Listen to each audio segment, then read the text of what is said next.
اللہ کا ذکر کرنا.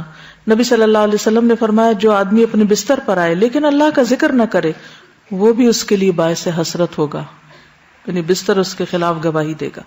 عبداللہ بن مسعود کہتے ہیں کہ اللہ کا ذکر کرتے وقت نیند کا آنا شیطان کی طرف سے ہے، یعنی اللہ کے ذکر کے دوران سونا شیطان کی طرف سے. اگر چاہو تجربہ کر کے دیکھ لو، اور جب تم میں سے کوئی سونے کا ارادہ کرے تو اللہ تعالیٰ کا ذکر کرے. تسبیحات فاطمہ پڑھنا یہ ہر تھکاوٹ کا علاج بھی ہے.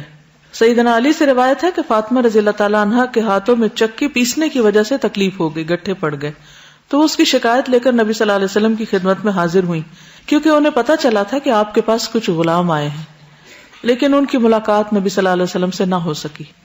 اس لیے حضرت فاطمہ نے حضرت عائشہ سے اس بات کا ذکر کیا. جب آپ گھر تشریف لائے تو حضرت عائشہ نے اس کا تذکرہ کیا. حضرت علی بیان کرتے ہیں پھر آپ ہمارے ہاں تشریف لائے، ہم اس وقت اپنے بستروں پر لیٹ چکے تھے، ہم نے اٹھنا چاہا تو آپ نے فرمایا تم دونوں لیٹے رہو. پھر آپ میرے اور فاطمہ کے درمیان بیٹھ گئے. میں نے آپ صلی اللہ علیہ وسلم کے قدموں کی ٹھنڈک اپنے پیٹ پر محسوس کی. پھر آپ نے فرمایا تم دونوں نے جو چیز مجھ سے مانگی ہے کیا میں اس سے بہتر چیز نہ دوں، کیا اس سے بہتر بات نہ بتاؤں؟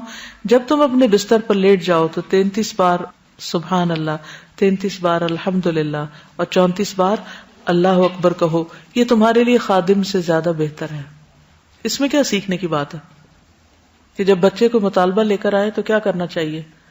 ان کی توجہ اس سے بہتر بات کی طرف کر دینی چاہیے. یعنی اگر آپ نے کچھ نہ دینا ہو تو ایک اچھی بات ہی بتا دیں. عموماً ہم کیا کرتے ہیں جب ہم بچوں کو کچھ دینا نہیں چاہتے تو پھر کیا کرتے ہیں؟ ڈانٹ ڈپٹ کو بھیج دیتے ہیں. تو بہتر ہے کہ کوئی اچھی بات بتا دیں ان کو. آیت الکرسی پڑھنا. آیت الکرسی شیطان سے محفوظ رکھنے والی آیت ہے. وہ مشہور روایت جس میں سیدنا ابی ابن کعب اپنے والد سے روایت کرتے ہیں کہ ان کے کھجوروں کے کھیت تھے، وہ اس میں کمی دیکھتے، یعنی ان کی چوری ہوتی تھی. ایک رات انہوں نے چور پکڑ لیا. وہ ایک جانور سے مشابہ ایک نوعمر لڑکا تھا، جانور جیسی شکل تھی. انہوں نے سلام کیا تو اس نے جواب دیا. پوچھا تم کون ہو، جن ہو یا انسان؟ اس نے کہا میں جن ہوں. انہوں نے کہا اپنا ہاتھ میری طرف بڑھاؤ. اس نے اپنا ہاتھ بڑھایا. اس کا ہاتھ کتے کے ہاتھ کی طرح تھا، بال کتے کے بال کی طرح تھے. انہوں نے پوچھا کیا اس طرح جنوں کی تخلیق ہوئی، یعنی ایسی شکل ہوتی ہے؟ اس نے کہا میں یہ جانتا ہوں کہ جنوں میں مجھ سے زیادہ شدید اور کوئی نہیں. یعنی یہ نہیں بتایا لیکن کہا کہ میں ایک قوی جن ہوں. انہوں نے کہا تم میرے پاس کیوں آئے ہو؟ اس نے کہا مجھے خبر ملی ہے کہ تم صدقہ کرنا بہت پسند کرتے ہو تو میں تمہارے کھانے میں سے اپنا حصہ لینے آیا ہوں. انہوں نے کہا کیا چیز تم سے بچا سکتی ہے؟ اس نے کہا وہ آیت جو سورۃ البقرہ میں ہے، یعنی آیت الکرسی. لفظ نہیں آیت الکرسی بولا. جو کوئی اس کو رات کے وقت پڑھے گا وہ صبح تک مجھ سے پناہ میں رہے گا، اور جو صبح اسے پڑھے گا وہ رات تک مجھ سے پناہ میں رہے گا. پھر جب صبح کو انہوں نے اس بات کا ذکر نبی صلی اللہ علیہ وسلم سے کیا تو آپ نے فرمایا اس خبیث نے سچ کہا. یہ صحیح بخاری کی روایت ہے. تو اس میں ہم میں سے ہر ایک کو اپنے سامان کی حفاظت کے لیے کیا کرنا چاہیے؟ آیت الکرسی پڑھنی چاہیے. چوروں پہ نظر ضرور رکھنی چاہیے لیکن دوسرے چور بھی ہو سکتے ہیں. پھر سورۃ البقرہ کی آخری 2 آیات. سیدنا ابو مسعود بدری سے روایت ہے کہ رسول اللہ صلی اللہ علیہ وسلم نے فرمایا سورۃ البقرہ کی آخری 2 آیتیں جو کوئی رات کو پڑھ لے گا وہ اس کو کافی ہو جائیں گی. کون سی ہیں وہ 2؟ آمن الرسول بما. نعمان بن بشیر سے روایت ہے کہ نبی صلی اللہ علیہ وسلم نے فرمایا کہ اللہ تعالیٰ نے آسمان و زمین پیدا کرنے سے 2000 برس پہلے ایک کتاب لکھی. اس کتاب میں سے 2 آیات اتاری جن کے ساتھ سورۃ البقرہ کو ختم کیا گیا. جس گھر میں 3 رات یہ آیات پڑھی جائیں شیطان اس کے قریب نہیں آتا. سورۃ الکافرون رات کو سوتے وقت پڑھنی چاہیے. فروہ بن نوفل اپنے والد سے روایت کرتے ہیں کہ نبی صلی اللہ علیہ وسلم نے نوفل سے فرمایا قل یا ایھا الکافرون پڑھو اور اسی پر بات چیت ختم کر کے سو جاؤ، یعنی اس کے بعد اور باتیں نہیں کرو. بے شک اس میں شرک سے برات کا اظہار ہے. یعنی اس حال میں پھر اگر انسان دنیا سے رخصت ہو جائے تو گویا وہ شرک سے بری ہو کر رخصت ہوا. سورۃ الاخلاص اور معوذتین بھی پڑھیں. ابو الدرداء سے روایت ہے کہ رسول اللہ صلی اللہ علیہ وسلم نے فرمایا کیا تم اس سے عاجز ہو کہ ہر رات 1/3 قرآن پڑھ لو؟ صحابہ نے عرض کیا 1/3 قرآن کس طرح پڑھیں؟ آپ نے فرمایا قل هو اللہ احد 1/3 قرآن کے برابر ہے. یعنی رات کو سوتے وقت انسان اسے بھی پڑھ لے. اور معوذتین جو ہے نبی صلی اللہ علیہ وسلم جب اپنے بستر پر آرام کے لیے آتے تو روزانہ رات کو اپنے دونوں ہاتھوں کو ملا کر ان پر سورۃ الاخلاص، الفلق اور الناس پڑھ کر دم کرتے یعنی پھونک مارتے، پھر اپنے دونوں ہاتھ اپنے پورے جسم پر پھیر لیتے تھے. ٹھیک ہے، یعنی ہاتھوں پر دم کرتے اور ہاتھ پھر پھیرتے تھے اور سر سے شروع کرتے. پہلے اپنے سر پر اور چہرے پر پھیرتے، اس کے بعد اپنے جسم پر جہاں تک آپ کا ہاتھ پہنچتا پھیر لیتے، اور یہ فعل آپ 3 مرتبہ کرتے تھے. ایک اور حدیث سے معلوم ہوتا ہے کہ نبی صلی اللہ علیہ وسلم اگر بیمار ہوتے تو حضرت عائشہ موعظتین پڑھ کر آپ کے ہاتھوں پر پھونک کر آپ کے جسم پر پھیر دیتی. اس سے یہ پتہ چلتا ہے کہ بیماری میں بھی یہ عمل جاری رہتا تھا. اب جیسے چھوٹے بچے ہوتے ہیں وہ خود نہیں پڑھ سکتے تو آپ خود اپنے اوپر بھی پھیر لیں اور ان کے اوپر بھی ہاتھ پھیر دیں. اب یہ کہ ہاتھوں پر دم کر کے وہ پھونک جب ماری جاتی تو لازماً اس میں کچھ اثرات آتے ہوں گے، اسی لیے پھر وہ جسم پر پھیرنے کے لیے کہا گیا.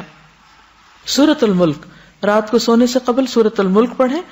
ابو ہریرہ رضی اللہ عنہ سے روایت ہے کہ رسول اللہ صلی اللہ علیہ وسلم نے فرمایا قرآن میں ایک سورت 30 آیتوں کی ہے، اس نے ایک شخص کی شفاعت کی یہاں تک کہ وہ بخش دیا گیا، اور وہ ہے تبارک الذی بیدہ الملک. ایک اور روایت کے مطابق یہ عذاب قبر سے رکاوٹ ہے. ابو ہریرہ کہتے ہیں بے شک اللہ کی کتاب میں ایک سورت ہے جو 30 آیات پر مشتمل ہے، وہ ایک شخص کی شفاعت کروائے گی، پھر اسے آگ سے نکلوا لے گی اور جنت میں داخل کروا دے گی، یعنی سورۃ الملک. سورۃ السجدہ بھی پڑھی جائے اگر آپ پڑھ سکے تو. جابر سے روایت ہے نبی صلی اللہ علیہ وسلم نہ سوتے جب تک کہ سورۃ الف لام میم تنزیل یعنی سورۃ السجدہ نہ پڑھ لیتے. ایک اور روایت میں بھی آتا ہے کہ آپ اس وقت تک نہیں سوتے تھے جب تک سورۃ السجدہ اور تبارک نہ پڑھ لیتے. حضرت عائشہ سے روایت ہے نبی صلی اللہ علیہ وسلم سوتے نہیں تھے جب تک کہ زمر اور بنی اسرائیل نہیں پڑھ لیتے تھے. ہم تو ساری زندگی بھر نہ کبھی ایک دفعہ یہ سب کچھ پڑھا. ہم کیوں نہیں پڑھ سکتے؟ ہمیں کیا مشکل ہے؟ کیونکہ ہم بہت مصروف ہیں. ہماری اکثریت کی مصروفیت کیا ہے؟ ہمیں تو سونے کا ٹائم نہیں ملتا تو سوتے سوتے دیر کر دیتے ہیں، پھر اس وقت ہم صورتیں پڑھنے بیٹھ جائیں تو آدھی رات یوں گزر جائے گی. پھر کچھ اور مصنون دعائیں بھی ہیں جو رات کو بستر پر آ کر پڑھنی چاہیے. ایک تو وہی اللہم قنی عذابک یوم تبعث عبادک، پھر اللہم بسمک اموت واحیا، اور پھر الحمدللہ الذی اطعمنا وسقانا وکفانا وآوانا فکم ممن لا کافی لہ ولا مؤوی. حضرت انس کہتے ہیں کہ حضور صلی اللہ علیہ وسلم بستر پر جا کر یہ دعا پڑھا کرتے تھے. ایک اور روایت میں زہیر النماری کہتے ہیں کہ آپ یہ پڑھتے تھے اللہم اغفر لی ذنبی واخسأ شیطانی وفک رہانی وثقل میزانی وجعلنی فی الندی الاعلی. اے اللہ میرے گناہ بخش دے، میرے شیطان کو دفع کر دے، میرے نفس کو آزاد کر دے یعنی آگ سے، میرے میزان کو بھاری کر دے، مجھے اعلی مجلس والوں میں شامل کر دے. عبداللہ بن عمر نے ایک شخص کو سوتے وقت یہ پڑھنے کو کہا اللہم خلقت نفسی وانت توفاها لک مماتها ومحیاها ان احییتها فاحفظها وان امتها فاغفر لها اللہم انی اسألک العافیہ. پھر ایک اور روایت ابو ہریرہ کہتے ہیں کہ نبی صلی اللہ علیہ وسلم نے فرمایا جو شخص اپنے بستر پہ جانے لگے تو اسے چاہیے کہ وہ اپنے کپڑے کے کنارے سے اسے 3 بار جھاڑ لے، پھر یہ دعا پڑھے بسمک ربی وضعت جنبی وبک ارفعہ ان امسکت نفسی فاغفر لها وان ارسلتها فاحفظها بما تحفظ به عبادك الصالحین. اے میرے رب تیرا نام لے کر میں اپنا پہلو رکھتا ہوں، تیرے نام ہی کے ساتھ اس کو اٹھاتا ہوں، اگر تو میری جان کو روک لے تو اسے بخش دینا، اور اگر واپس بھیج دے تو اس کی حفاظت فرمانا جس طرح تو اپنے نیک بندوں کی حفاظت فرماتا ہے. انس بن مالک کہتے کہ رسول اللہ صلی اللہ علیہ وسلم نے فرمایا جس نے اپنے بستر پر لیٹتے ہوئے یہ دعا پڑھی تو اس نے ساری مخلوق کی بیان کردہ اللہ کی تعریفیں کہہ ڈالی. اتنی خوبصورت دعا کہ گویا جتنی مخلوق ہے اللہ کے وہ جو جو اللہ کی تعریف کرتی ہے اس نے اس طرح کی تعریف کر ڈالی. کیا ہوگی وہ؟ الحمدللہ الذی کفانی وآوانی، الحمدللہ الذی اطعمنی وسقانی، الحمدللہ الذی من علی فافضل، اللہم انی اسألک بعزتک ان تنجینی من النار. تمام تعریف اللہ کے لیے ہے جس نے میری کفایت کی اور مجھے رہنے کو جگہ عطا کی. تمام تعریف اللہ کے لیے جس نے مجھے کھلایا اور پلایا. تمام تعریف اللہ کے لیے جس نے مجھ پر احسان کیا اور مہربانی کی. اے اللہ میں تجھ سے تیری عزت کے واسطے سے سوال کرتا ہوں کہ تو مجھے آگ سے نجات دے. ابن عمر سے روایت ہے رسول اللہ صلی اللہ علیہ وسلم جب بستر پر تشریف لاتے تو فرماتے الحمدللہ الذی کفانی وآوانی واطعمنی وسقانی والذی من علی فافضل والذی اعطانی فاجزل الحمدللہ علی کل حال اللہم رب کل شیء وملیکہ وإلہ کل شیء اعوذ بک من النار. تمام تعریف اللہ کے لیے ہے جس نے میری کفایت کی اور مجھے رہنے کو جگہ عطا کی، مجھے کھلایا اور پلایا، اور وہ ذات جس نے مجھ پہ بہت احسان کیا اور بہت زیادہ کیا، جس نے مجھے دیا اور بہت خوب دیا. ہر حال میں اللہ کی تعریف. اے اللہ، اے ہر چیز کے پالنے والے اور اس کے مالک، اے ہر چیز کے معبود، میں آگ سے تیری پناہ چاہتا ہوں. اس قدر خوبصورت دعا ہے. ابو ہریرہ سے مروی ہے کہ ایک مرتبہ ابو بکر نے عرض کیا، اے اللہ کے رسول صلی اللہ علیہ وسلم، مجھے ایسی دعا سکھا دیجئے جو میں صبح شام بستر پر لیٹتے وقت پڑھ لیا کروں. تو آپ نے یہ دعا سکھائی، اللہم عالم الغیب والشہادۃ فاطر السماوات والارض رب کل شیء وملیکہ اشہد ان لا الہ الا انت اعوذ بک من شر نفسی ومن شر الشیطان وشرکہ. پھر نبی صلی اللہ علیہ وسلم نے فرمایا، جو شخص اپنے بستر پر جا کر یہ دعا پڑھے اس کے سارے گناہ معاف کر دیے جائیں گے، خاص سمندر کی جھاگ برابر ہوں. لا الہ الا اللہ وحدہ لا شریک لہ، لہ الملک ولہ الحمد وہو علی کل شیء قدیر، لا حول ولا قوۃ الا باللہ، سبحان اللہ والحمد للہ ولا الہ الا اللہ واللہ اکبر. براء بن عازب کہتے ہیں، نبی صلی اللہ علیہ وسلم نے ایک صحابی کو وصیت کی اور فرمایا، جب تم بستر پہ جانے لگو تو یہ پڑھا کرو، اللہم اسلمت نفسی الیک وفوضت امری الیک ووجہت وجہی الیک والجأت ظہری الیک رغبتا ورہبتا الیک لا ملجا ولا منجا منک الا الیک آمنت بکتابک الذی انزلت ونبیک الذی ارسلت. اے اللہ، میں نے اپنی جان تیرے حوالے کی، اپنا معاملہ تجھے سونپا، اپنے آپ کو تیری طرح متوجہ کیا، اپنی پشت کو تیری پناہ میں دے دیا، تجھ سے امید کے ساتھ اور خوف کے ساتھ، تیرے سوا کوئی جائے پناہ اور نجات کی جگہ نہیں. میں ایمان لایا تیری کتاب پر جو تو نے نازل کی اور تیرے نبی پر جس کو تو نے بھیجا. دیکھیے کتنے ذکر ہیں، کتنی دعائیں ہیں، ایک سے ایک بڑھ کر خوبصورت ہے. سیدنا سہیل سے روایت ہے، جب ہم میں سے کوئی سونے لگتا تو ابو صالح کہتے دائیں کروٹ پہ سو جاؤ اور یہ دعا پڑھو، اللہم رب السماوات ورب الارض ورب العرش العظیم ربنا ورب کل شیء فالق الحب والنوا ومنزل التوراة والانجیل والفرقان اعوذ بک من شر کل شیء انت آخذ بناصیتہ اللہم انت الاول فلیس قبلک شیء وانت الآخر فلیس بعدک شیء وانت الظاہر فلیس فوقک شیء وانت الباطن فلیس دونک شیء اقض عنا الدین واغننا من الفقر. نیند آنے تک ذکر کرتے رہیں.